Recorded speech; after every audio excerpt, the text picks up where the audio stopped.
everyone. Welcome to the Talk of Fame podcast. I'm Collin Traub, and today I'm so excited to introduce Bo Yokely. Bo was born and raised in North Carolina, where he met his wife Olivia in high school. Bo holds a bachelor's degree in communications and a minor in theater arts from the University of North Carolina in Greensboro. Bo landed a small role as a surgeon, fighter pilot in Guardians of the Galaxy 2, just lifeguard and action comedy Baywatch, which I never knew till now because I love Baywatch. Charismatic Jimmy in a episodic thriller Into the Forest, and Ranger Clark in Ponysitters Club. His first big break came as a womanizing pro basketball player, Chris opposite Sanaa Lathan in Netflix original film Nappily Ever After. Bolin his breakout role as a male lead as rustic cowboy Collin Traub in a Harlequin romance novel turned film after the storm. Since then, the lead roles haven't stopped as it shows as music manager Ryan Avery in Country Roads Christmas, and his most notable role to date, Avia father Brian Crawford fighting for his son's custody in Lifetime's Switch Before Birth. He also plays Eric Carey in Lifetime's Secret Hearts of Housewives. Next up was a recurring role in Apple TV's Swagger's Coach Ken Nichols in a feature film they hit as Devin Peterson. Both starred in the TV series Blue Ridge's Kenny, the Passionflix film Wallbanger as James Brown. You can also see Bo as the Fireman Hero in Luke Combs' music video, The Kind of Love We Make, which I have a lot of questions about that one. But outside of acting, Bo also loves producing. He's currently in production of process for for 4 feature films and 2 television series. He also enjoys soccer, MMA, horseback riding, and video games on occasion, which I don't blame. But thank you so much, Bo, for joining us today. I'm super excited to hear about the amazing work you're doing. Absolutely. Thanks for having me. Absolutely. So, I'm sure I usually like to start off with this question in case people are not familiar with why you want to become an actor. Like, what was kind of like the moment you kind of realized you want to be an actor? Wow. So I was modeling for since I was 18. And so I think when I was about 24, 23, somewhere in there, I got on the set of Baywatch through my modeling agent actually. And she said, "Do you want to do the film?" I said, "Yeah, sure." They needed some good looking lifeguard or whatever, it was some shirtless the whole movie. I was like, "Yeah, I'll do it." And then I met Zac Efron, and then from that on forward, I kind of knew this is what I want to do. I kind of knew the path forward, and had some good talks with him. So, yeah, that probably be the turning point that made me want to become an actor. Like now I have a ton of questions about Zac Efron. Because as Okay. someone who loves Zac Efron since they were a Yeah. kid, I have tons of questions. Mm. So like what was Okay. meeting Zac Efron like as like someone who's met him? Like what Yeah. was he like to like work with? Fun. Easy breezy. Very nice, very warm. He knew most of his lines when he showed up on set. He's a cool, chill dude. He wasn't too pretentious or a jerk or anything like that. So I'm honestly so jealous you know Zac Efron. That's yeah, like did you meet The Rock too or yeah, any of the other yeah, cast or did you just yeah. meet All Zac? of them. No, all of them. Yeah, I worked there with all of them. Kelly Roback, Dwayne Johnson, Sean Bass, Alexander Dario, all of them. Ooh, like who was like your favorite person to work with on the set? On that set, Yeah. probably Zach or John Bass because John Bass is hilarious. Oh, he is hilarious. Yeah, He's so yeah. So funny. both those guys. And Kelly Roback was great too. Like I think like Sean was probably the funniest one that was like the main like cast and the main wife guards. I think he was probably the most hilarious one out of the whole movie. For sure, for sure. Couldn't agree more. That's fun. But like of course you said you started modeling when you're 18. Like how did you kind of cross over from like modeling to acting? Well, kind of the way I described. I was modeling, and then something came across my agent's desk that was films that were looking for models for the film, Mhm. and if they had any crossover, or whatever. So I originally did Guardians of the Galaxy 2 as the Sovereign pilots, fighting against Chris Pratt and all the guys first, and then the next month I did Baywatch. So they hit 1 month and then the next month, and then that kind of was how that bridged, I guess, was through modeling, and then Mage was like, "Hey, would you want to do this?" Yeah, sure, and then off we go. Like, was with Guardians of the Galaxy and Baywatch like filmed in the same places, or were they filmed like two different No, cities? yeah. So Guardians was filmed in Atlanta, and then Baywatch was filmed in Savannah, Georgia, Hmm. and Wait, Miami. Baywatch Both was actually. filmed in Georgia? Yeah, Savannah. Yeah, Tybee Beach, Georgia, and then down in Miami. Oh, once I was thinking, like, I was like, there's no way it was filmed in Georgia. At first, I was so confused. I'm like, they Yeah. were No, it filmed. was. It was. A lot of it was in Savannah, Really? Georgia, off Tybee Beach. Yes. That's crazy. Because I was thinking to myself, like, oh, I thought it was an actual beach at It, first, unless it was like it a is. fake one. No, That it's one. a real beach. It's Tybee Beach. It's an island that's off the coast of Savannah. Ooh, that's It's called insane. Tybee Tybee Beach, and that's where Ooh, there's like an island that they we filmed most of the film. that's insane. Something I didn't know about today. Something Yeah, new. But do you think like modeling and acting are similar in a way, or do you think like they're like completely opposites? yeah, I think they're similar. I mean, I think that both people are pretending. Yeah. Models are pretending, and the same way that actors are. The only difference is, acting. You have, of course, the lines, and it's much more complicated to act than to model. But respect to both professions. Like, what do, like do you enjoy modeling or acting more in a way? Because I know with Acting. when you started modeling first off with your Yeah. career. Yeah, no, I like acting a lot more. Yeah, modeling it's fine, but it gets boring after day two, day three, day four. But acting is always keeping you on your toes. You're always, learning and kind of, yeah. Yeah, that makes total sense. If I was in modeling and I had to do shoots for like a certain period of time, and I'm just like, I'm just ready to do something else. Like Yeah, I'm just ready to exactly. move on. Exactly. That's it. So But last summer you came out with a new film called Iron Grind. right. Like how do you Grind, yeah. Gridiron grind. grind? How did your character kind of progress during the film? So I think if you've seen the film at the beginning, my character is pretty much absorbed with winning, and then towards the end, it's a little bit more towards the kids that he's teaching. And so I think the love grows for his kids more than just necessarily winning. So I'd say that's probably how he evolves the most, from what I've been told. Like how do you like think like you two are similar in a way? Like do you think you guys have any like similarities or do you think you Yeah. guys are total opposites? No, yeah, for sure. I think my character in the film was very competitive. I'm very competitive, and I think my character had a daughter in the film, and I have two daughters in the film. So, and it's both sports related. I played sports my whole life, and he's a coach, concerning a football team. So I think there's a lot of similarities. Yeah, it seems like it. Like, what sports did you play? Because I come from a sports family playing background as well, so Yeah, I'm curious. soccer. I played mainly soccer, and then mixed martial arts like kickboxing and jujitsu and things like that. Oh, really? Yeah. That's crazy. Like, did you do this? Yeah, like in high school, or did you do that when you're young? I did it when I was in college, and then when I was out of college. So when I was a sophomore in college, I think I started training, and then I haven't really stopped training. I still train that, in fact.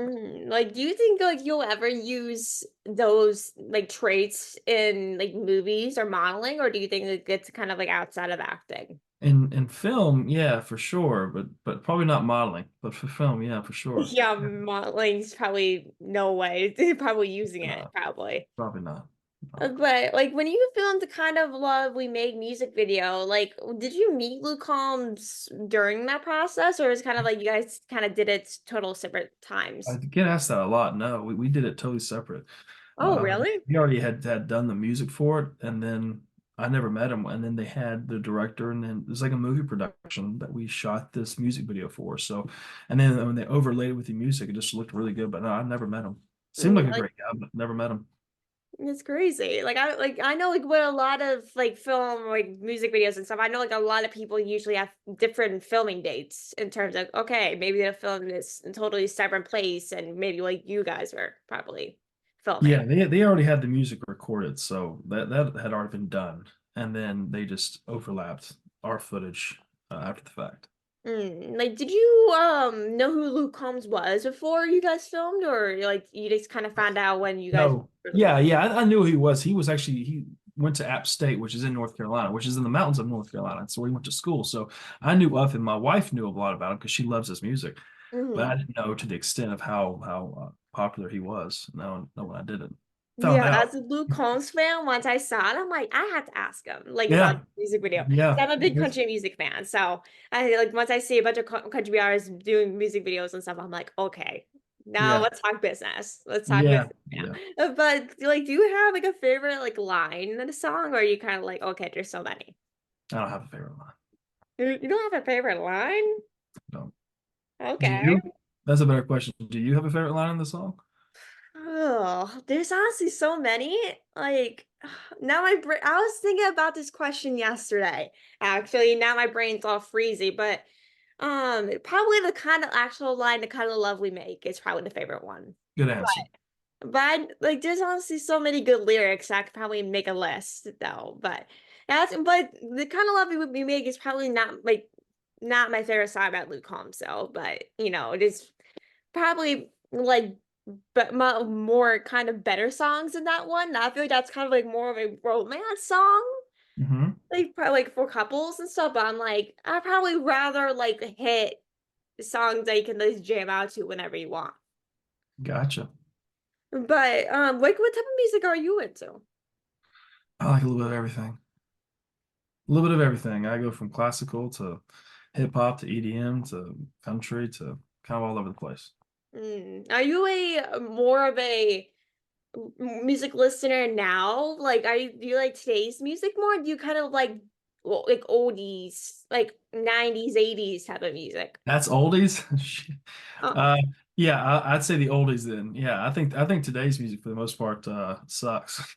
If I'm being honest, I just don't like it. It just none of it sounds good to me. I like stuff from like 2015 and back. Anything mm. beyond that is just it just that appeal to me. Actually, I pleasantly agree with that, actually. Yeah. Like Yeah. I'm 17 years old and like listen to a lot of music these days. I'd probably much rather like the early 2000s, early 2010s, late 90s, 80s music than the music we have now. Well, it In depends on the artist. 70s, I mean, you can go back to the 70s. Now, it was really, really good music, good lyrics. I feel like the songs nowadays are just, I don't know, they're just nasty. It's I not good. know. It's Just if you listen to it's mostly in rap or like hip hop music probably or R&B. yeah, Depends on the it's artist. yeah, it's not something I can relate to. So, all the power to them, but not something I listen to. Yeah, like I'd much rather like listening to artists like maybe like Michael Jackson. I love Michael Jackson or like AC/DC, like Right, Shania Twain, like those kind of like usual pop artists, like or right, like artists that were popular. And I don't know why, but I noticed that most of the artists I like are probably like 90s or 80s type of artists. right. Like which is weird. But It's not weird. I think they're actually talented musicians. I don't think that most of the artists today are. oh, I I think it's all know. computer nowadays. I think most of it is just auto tune and it's not really their voice. You hear them singing live and then it's just, yeah, it's all fake. So back in the day, it was real. So Yeah. And like what's nowadays, a lot of like musicians that are playing live, most of the time they like lip sync half of the time. that's Like if right. you see like Britney Spears, like early on she could like sing, then later on in her career she just started lip syncing and Yeah. all I think it's a lot of people have done. It's sad, but it's true. Yeah, and you have starred in many roles such as Guardians of the Galaxy 2, Baywatch, Nappily Ever After, Switch Before Birth, and much more. Like, do you have like any like interesting stories from filming any of the roles? Yeah, probably more than I have time to tell, but yeah, I mean, obviously meeting some of the people, the icons that I looked up to my whole life was pretty cool, and I've been fortunate enough to work with some amazing artists that kind of elevate me in what I do. And so, I mean, from Sanaa to Dwayne to Zach to Skylar Samuels to Justine Machado, just so many people I can't even name. Just meeting these people and realizing that they're, of course, very detailed artists, but at the same time helpful and real people and nice and come from the same place that you come from and very relatable once you get to know them. Like, like who, like, do you have like a dream collaboration? Like, do you have someone that you kind of dream to work with? Yeah, yeah, that list is a mile long too, actually. Oh, same, same. Yeah, no, I think that any of the greats. I mean, probably director wise, Guy Ritchie, Chris Nolan, Michael Mann. Those are probably yeah, probably my best directors, actors. There's too many to name. Oh, if I had to give you a whole like tons of names, it'll probably be like 10 paragraphs long of people. Same. Yeah, there's not enough time in the day to list them all. I know. There's seriously much long. I feel I always there's more 24 hours in a day to actually make that Right, list. But I right. just feel like it's just a waste of time, probably to make that whole list and to do nothing with it. Yeah. But do you have like any like upcoming roles? Yeah, so we just filmed just filmed Wrapped Wallbanger, which is Tuska Musk. She directed it. That's Elon Musk's sister. And that's coming out here this spring. Blue Ridge, new TV series, is coming out, starts in April 7th on Apple TV. And then as far as filming that I'm going to start doing, yeah, we have three movies that will be shot before summertime. I can't really talk about those, but those are going to be coming out probably 2025. And so yeah, we're gonna have a busy year. Ooh, it seems like it. It seems Yeah. much busier than what I'm dealing with right now, but wish I Yeah, had that you're schedule, killing but time in high school. I know. Believe me, I remember. tell me about it. But what is something you wish you changed when you first started acting? Something I wish I could change when I first started acting. Maybe realizing that, you have to be your number one advocate and don't rely on anyone else to do anything for you. That's probably a good helpful lesson for life. Just Mm, don't rely on anyone, just do it yourself if you need something done. that's some good advice. I wish I could tell that to myself, like 18-year-old self in a couple of months that. You can. But Just uh, remember that. yeah, and like how like did you spend the pandemic since the entertainment industry kind of took the pause? Well, I started producing films, started producing TV series, working through the pandemic, writing and working with writers to create new stories. And then, of course, I actually had my first child, so raising her was a benefit. I was able to be home a lot more. So probably that. What a like it seems like you enjoyed your the pandemic like I was that enjoyed like it. wisely, like your time wisely. I Like with did. I me, the enjoyed only it. thing I did was watch entertainment, like during the like once the pandemic started. That's So that's not a bad thing. I did a lot of that too. so that's not the bad thing about rewatching most of the TV stuff I've still probably watched to this day. So nothing Yeah, bad about that one. But I want to thank you so much, Bo, for coming on and taking the time. Your work is absolutely amazing. I really appreciate you coming on and taking the time to chat. It means so much. you're welcome, Carly. Thank you for having me. Of course, everyone, thanks so much for listening. I really appreciate everyone listening. Make sure to go check Bo out and his work. Like his work is absolutely amazing. So I really appreciate everyone listening and just enjoy the rest of your day. I really appreciate you coming on. Thanks.